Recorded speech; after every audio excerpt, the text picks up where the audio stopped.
더불어민주당 부평구의 국회의원 박선훈입니다.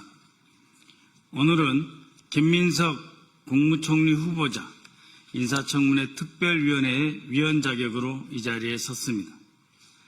국민의힘은 김민석 후보자의 무차별적인 의혹 제기를 하기 전 해당 정당의 위원회 재산 증식부터 밝히시기 바랍니다. 공정과 상식의 잣대는 스스로에게 먼저 적용하십시오. 존경하는 국민 여러분, 최근 총리 인사청문위원인 국민의힘 주진우 의원이 김민석 총리 후보자에 대해 재산 형성과 채무 변제 의혹 제기 그리고 무차별적인 정치 공세를 반복하고 있습니다.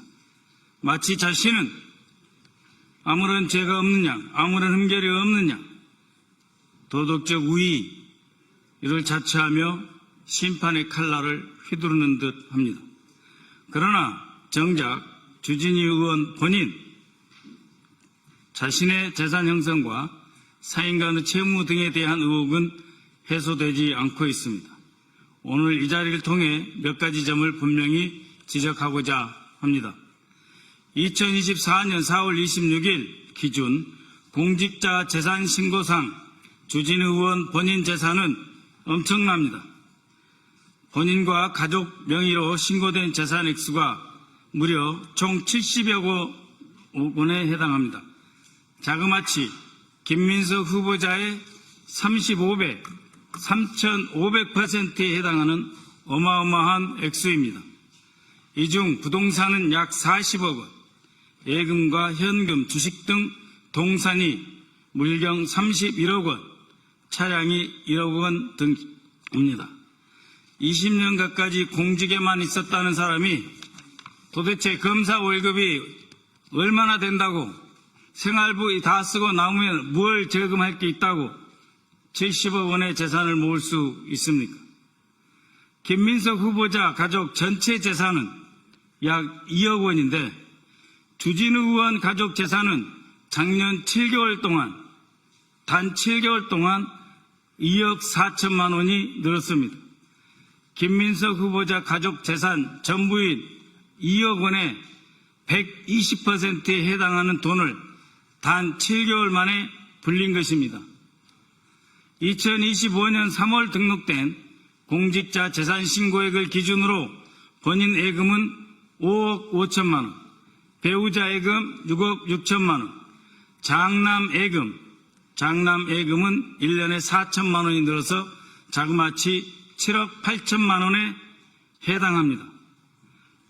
일부 보험이 있었다고 하지만 상당 액수가 언제든지 현금으로 인출 가능한 현금성 자산들입니다. 이렇게 많은 현금성 자산을 가지고 있는 주진우 의원이 2024년에 사인 간의 채무는 1억 원, 배우자 1억 8천억 원이 있습니다. 합치면 2억 8천만 원입니다. 김민석 후보자 사인 간의 채무 4천만 원이 있었다. 지금 있는 것이 아니고 있었다. 8천만 원이 있었는데 다 갚았다. 그걸 시비 삼고 있는 현금성 자산 약 30억 원에 달하는 돈을 가진 사람이 채무가 부부 합쳐 2억 8천만 원이 있습니다. 그러면 주진우 방식대로 물어보겠습니다. 현금성 자산 액수가 상당함에도 불구하고 사인 간의 채무 2억 8천만 원에 달하고 있는데 이것은 진짜 빌린 것 맞습니까? 또 1억 원에 대해 상환했다고 되어 있는데 무슨 돈으로 어떤 소득으로 갚았습니까? 현금성 자산이 그렇게도 많은데 왜 빌렸고 그런데도 여전히 갚지 않은 돈은 또 왜 이렇게 많이 있습니까? 또 배우자는 1년간 274만 원을 상환하는 데 그치는데 은행 대출을 월할해서 상환하는 방식도 아닌 사인 간의 채무인데 왜 300만 원도 아니고 274만 원을 갚습니까? 위장 채무입니까? 진짜 채무 맞습니까? 주진우 의원과 가족들이 보유한 상가, 예금에 포함된 현금성 자산 등에 대한 상세한 재산 형성 경위를 알 수가 없습니다. 또 공직자로서 재산 신고는 되어 있다고 하나 그 출처에 대해서는 알 수가 없습니다. 혹시 정치권 인물을 앞두고 그에게 후원금을 예금으로 돌려 보관하고 있는 것은 아닙니까? 이에 대해서 검찰은 인지사건으로 수사하지 않고 뭘 하고 있습니까? 서로 봐주기 하고 있습니까? 또 주진우 의원의 아들 2005년생으로 김민석 후보자의 아들과 같은 나이입니다. 2005년생 주진우 아들과 2005년생 김민석 후보자의 아들 같은 나이인데 벌써 주진우 의원의 아들은 7억 4천만 원에 달하는 예금을 가지고 있습니다. 예금 200만 원 신고한 김민석 후보자 아들보다 370배에 해당하는 돈입니다. 조부의 증여에 의해서 형성된 것 아닙니까? 정상적이라고 자신할 수 있습니까? 조부의 증여가 맞습니까? 주진우가 김민석 후보자에게 조롱하는 용어를 빌려 쓴다면 할아버지가 스폰서입니까?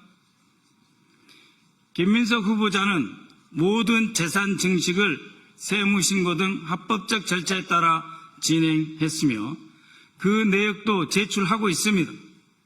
차용증 사본도 언론을 통해 공개하고 있습니다.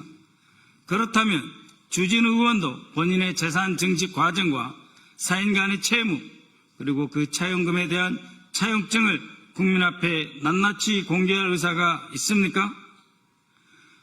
모든 것을 다 해봐야 김민석 의원 재산 2억입니다. 거기 어디에 부정부패가 있습니까? 김민석 총리 후보자는 젊은 시절 이른 나이에 정치권에 입문하였습니다. 서울대 총학생회장 출신으로 386 세대의 대표 주자로서 주목을 받았고 30여 년 전인 2002년 민주당의 기대를 안고 서울시장 후보로 출마하여 화려한 정치적 조명을 받기도 했습니다. 그러나 그 이후 그의 정치적 여정은 결코 순탄치 않았습니다. 젊은 시절 시작한 정치였지만 그 누구보다도 험난한 가시밭길을 걸었습니다. 오늘 총리 후보자 자리는 그 지난한 세월 동안 스스로 역경을 이겨내고 극복한 과정에서 쌓아올린 노력의 결과물입니다. 정치 자금 문제로 시련을 겪었고 표적 사정과 과중한 세금 압박으로 경제적 고통이 수년간 이어졌습니다. 전세금을 털어서 추징금을 갚고 매달 숨막히는 그 무거운 중가산세에 시달리며 신용불량자 신세까지 떨어졌습니다. 낙선과 정치 복귀를 반복하며 수많은 좌절과 실패를 맛보아야 했습니다. 화려하게 시작했지만 결코 쉽지 않았던 시간들, 그 시간 속에 누구도 김민석 후보자가 정치적으로 재기할 수 있을 것이다 라고 생각조차 하지 못했을 그럴 시간들이었습니다. 그러나 포기하지 않고 묵묵히 견뎌 마침내 국민 앞에 다시 선 사람, 그것이 오늘 우리가 바라보는 김민석 총리 후보자의 모습입니다. 그 긴 시간 동안 그는 누구보다 외로웠습니다. 정치적 후광 없이 거대한 조직이나 스폰서에 기대지 않고 스스로 버텨냈습니다. 주변 지인의 인간적 도움 이외에 기댈 곳조차 없었습니다.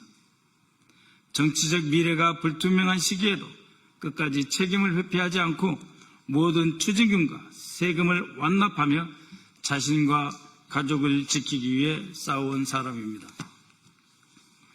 김민석 후보자는 과거 사건에 대해 사법적 심판을 이미 받았습니다. 처벌받을 만큼 받고 고통받을 만큼 받았습니다. 벌금형을 수행하며 법적 책임을 졌습니다. 전세금을 털어가며 2억 원의 추징금을 성실하게 납부했고 동일 사안에 대해 매월 140만 원에 달하는 중가산 증여세도 납부했습니다. 20여 년 가까운 세월 야인으로 지내면서 정치적 책임까지도 졌습니다. 그런 모습을 주진우 의원이 피식하며 웃어 비웃을 수 있습니까? 본인 얘기대로 자기 객관화가 너무 안 되는 것 아닙니까? 수많은 시련과 짐을 온몸으로 감내하며 여기까지 온 총리 후보자의 앞에서 정치적 공세를 위해 스스로 온 매무새를 가다듬을 정도의 정중함은 지켜줘야 하는 것 아니겠습니까? 국민의힘 주진우 의원께 촉구합니다. 정치적 도덕성을 말하려면 스스로의 거울부터 먼저 들여다보아야 합니다. 남의 상처를 발판 삼아서 자신의 정치적 이익을 쌓으려는 저렴한 공격은 국민의 상식과 공감을 얻을 수 없습니다. 김민석 후보자에 대한 무차별적 정치 공세를 중단하고 먼저 본인의 재산 형성, 정치자금, 금전거래, 자녀의 재산 형성 과정에 대해 국민 앞에 투명하게 소상히 밝히십시오. 그 과정에서 이해 충돌은 없었는지 충분히 소명해야 할 것입니다. 공정과 정의는 남을 두들겨 패는 도구가 아닙니다. 자기 자신을 뒤돌아보는 거울이 되어야 할 것입니다. 이상입니다.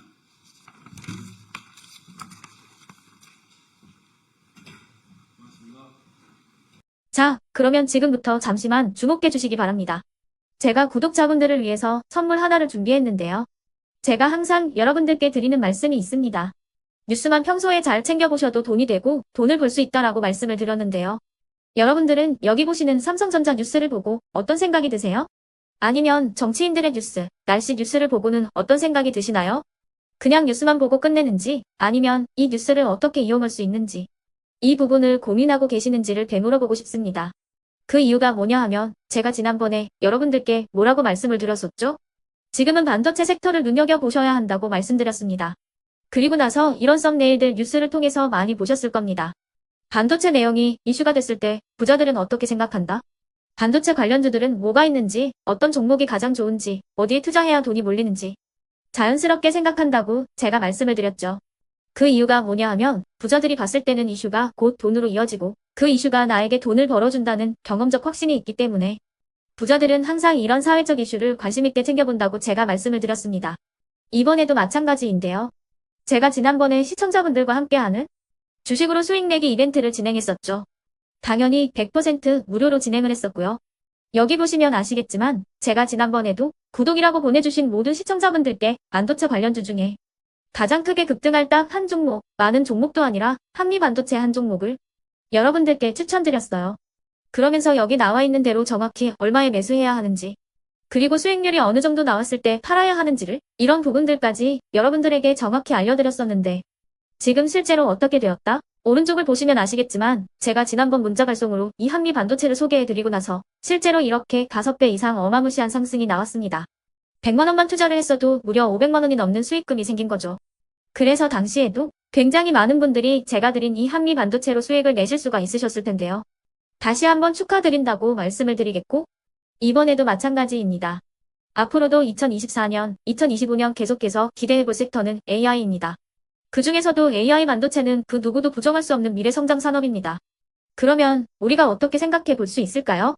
AI 반도체 종목 중에 앞으로 크게 대장 역할을 하면서 10배 이상 급등할 수 있는 텐베고 종목을 지금부터 열심히 추적해야 한다는 겁니다. 큰 돈을 투자하지 않더라도 월급의 일부분 아주 소액이라도 이 종목을 모아가야 수백 %의 수익률을 손에 쥘 수 있는 것이죠.